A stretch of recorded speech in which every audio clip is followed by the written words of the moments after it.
그러니까 가장 늦으면, 가장 늦게 하면 6월 3일 화요일입니다. 실제로 박근혜 탄핵 당시에도 정확하게 60일이 지난 5월 9일 조기 대선을 했어요. 아무래도 60일은 시간이 너무 짧잖아요. 각 당이 선거 준비하기에. 네. 그러니까 60일을 꽉 채워서 대선 날짜를 잡을 것은 거의 확실해 보입니다. 네. 물론 윤석열이 파면된다는 전제하에 6월 3일을 선거일로 잡는다면 한덕수 대행이 선거일보다 50일 전인 4월 14일까지 그 날을 확정해야 되는데 아까 말씀해 주신 것처럼 안 하는 거 아니야? 4월 14일 넘기면 그럼 우리나라는 또 내전 상태입니다. 네, 한덕수 대행이 그런 정도로 무리수를 둘 것 같진 않지만 이미 마은혁 임명을 안 하면 위헌이라는 헌재의 결정이 나왔습니다만 매일매일 위헌을 하고 있잖아요. 그런 전례로 봤을 땐 또 모르겠다는 거예요. 무슨 짓을 할지 모르겠다. 하지만 4월 14일 이전에 대선 날짜를 확정하는 가능성이 높지 않나 저는 개인적으로 그렇게 보고 있습니다. 선거 운동 기간은 다른 대선들과 마찬가지로 선거 전날까지 22일간, 그러니까 매우 짧습니다. 선거 전날까지 22일간 공식 선거 운동이 펼쳐지게 되고요. 후보 등록은 5월 10일부터 5월 11일까지 이루어집니다. 따라서 한 달 안에 각 당의 후보를 정해야 되는 굉장히 어떻게 보면 촉박한 일정이 됩니다. 그래서 사실 이미 이재명 대표뿐만 아니라 다른 국민의힘이든 다른 야권이든 이미 캠프를 암암리에 꾸렸다는 얘기도 있죠. 오세훈 시장 캠프는 꾸렸다가 해체했다라는 소문도 돌았습니다.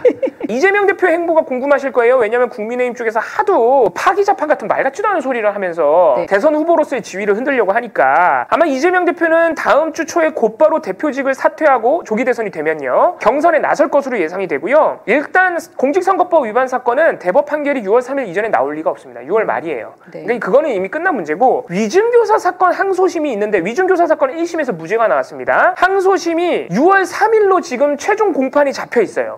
대선일이죠? 대선일하고 겹치는데 어떡할까? 당연히 이거는 재판을 미루죠. 이건 당연히 재판을 미루고 있습니다. 선거, 대선일 날 후보의 재판을 할 가능성 없다고 보시면 됩니다. 그래서 이재명 대표의 대선 일정도 조기 대선이 만약 잡힌다면 물론 이재명 대표 당에서 경선해야 됩니다.